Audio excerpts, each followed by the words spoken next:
중국말에 한 사람의 목숨은 다른 한 사람의 목숨으로 갚아야 한다는 말이 있다.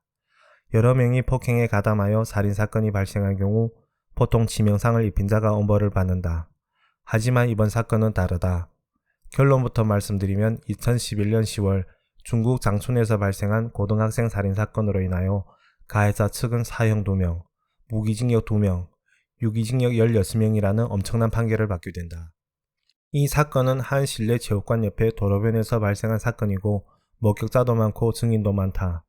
그리고 가해자 중 일부는 만기 출소했다.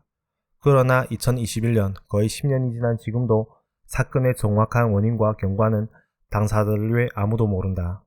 이와 관련된 모든 사람들이 이 일에 대해 입을 다물고 있다. 언론마저도 서로 다른 버전의 사건 경과를 보도하니 판단은 본인의 몫이다.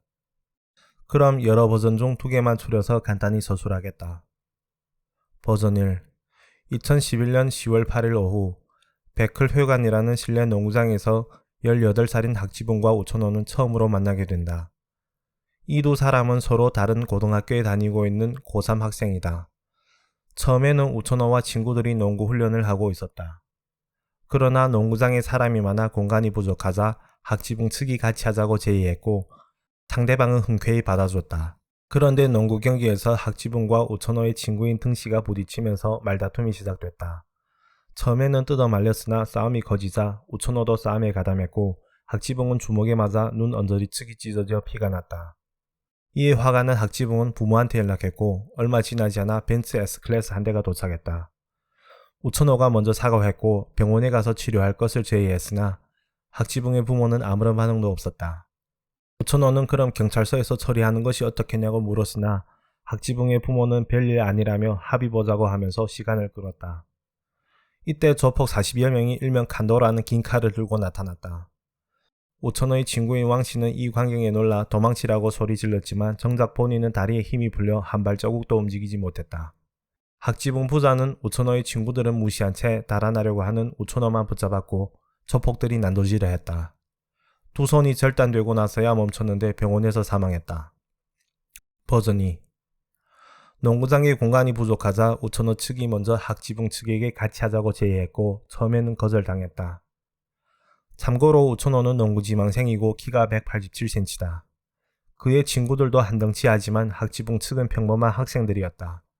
농구 경기를 하더라도 질 것이 뻔하고 혹시라도 시비가 붙으면 일방적으로 맞을 것이 뻔하다. 최종적으로 같이 농구 경기를 하게 되었고 그 과정에서 학지붕과 우천호의 친구인 등씨가 부딪혔다. 처음에는 웃으면서 넘겼지만 또 같은 마찰이 생기자 우천호가 먼저 학지붕의 뺨을 후려치면서 싸움이 시작됐다. 싸움이라기보다는 일방적인 구타였고 학지붕 측이 도망치려 하자 붙잡아두고 구타하다 찢어진 신발에 대한 돈을 지불해라고 때리면서 위협했다. 상황이 심각해지자 학지붕의 친구가 먼저 학지붕의 부모한테 연락했고 10분 뒤 도착했다. 말다툼은 5층에서부터 1층으로 향하는 계단에서 계속 이어졌다. 이 과정에서 우천호 측이 학지붕의 부모를 밀치면서 협박했고 놀란 학지붕의 어머니가 비명소리를 질렀다. 상황 역전은 1층에 도착했을 때 승용차 여러 대에서 조폭들이 내리면서부터였다.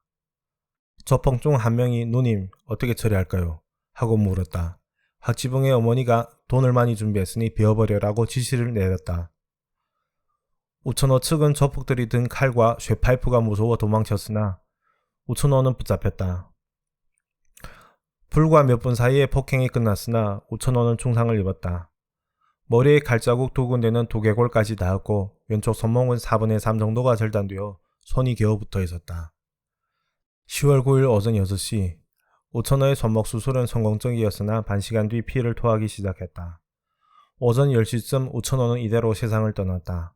사망 원인은 외부 칼자국이 아닌 가슴 쪽 갈비뼈가 골절되면서 폐를 관통한 질식사였다. 2013년 2월 6일 장춘시 인민법원에서 최종 판결을 내렸다. 학지붕 유기징역 5년, 아버지 사형, 어머니 유기징역 11년, 조폭 1명 사형, 조폭 2명 무기징역, 그 외 조폭 14명 유기징역 3년에서부터 14년. 이 사건으로 인하여 총 20명이 처벌받았고 그중 4명은 강력한 처벌을 받았다. 사건은 이렇게 종결되었으나 인터넷에는 논쟁이 끊이지 않았다. 쟁점 1. 학지붕과 우천호는 어떤 사람인가? 우천호는 과연 일진인가? 이 일에 관해 기자가 이 두 사람의 고등학교에서 취재했으나 사람들은 말을 아꼈다. 학지붕은 고등학교를 3년 다니면서 한 번도 남하고 싸우거나 말다툼 한 적이 없다.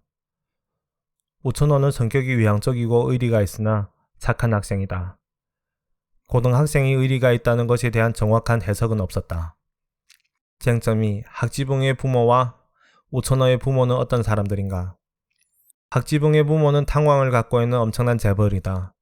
우천호의 부모는 소문에는 기업체 2개를 운영하고 학지붕 부모보다 훨씬 재벌이라고 하지만 이에 대해 반박했다. 쟁점 3. 조폭 몇 명이 왔는가? 그리고 차량 몇 대로 이동했는가? 우천호 가족은 최소 30명 이상이라고 주장했지만 실제 처벌받은 조폭은 17명이다. 결론은 최소 17명 이상의 조폭이 현장에 왔다. 차량은 봉고차 한 대부터 승용차 7대까지 봤다는 부동한 증언이 있어 확정이 어렵다. 쟁점 4. 폭행 지시는 누가 했는가? 학지붕의 어머니가 했다는 증언, 아버지가 했다는 증언 2가지가 있지만 최종적으로 아버지가 사형인 것으로 보아 아버지가 했을 가능성이 높다. 쟁점 5. 과잉 처벌인가? 보통 유사한 사건이 발생하면 치명상을 입힌 가해자 1명만 사형시킨다. 혹은 현장 사망이 아닌 경우는 의료가 실로 처리하고 가해자 측에서 엄청난 돈으로 협의 보는 경우도 있다. 그러나 이러한 엄청난 처벌은 중앙정부의 개입이 있다는 추측이 있다.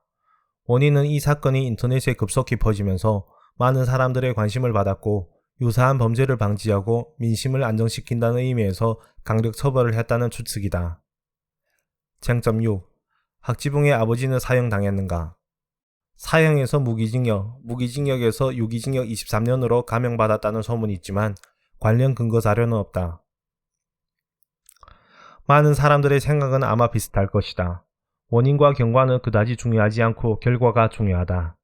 이 사건은 자식에 대한 부모의 기형적이고 과도한 사랑과 타인의 생명에 대한 멸시가 불러일으킨 비극이 아닌가 싶다.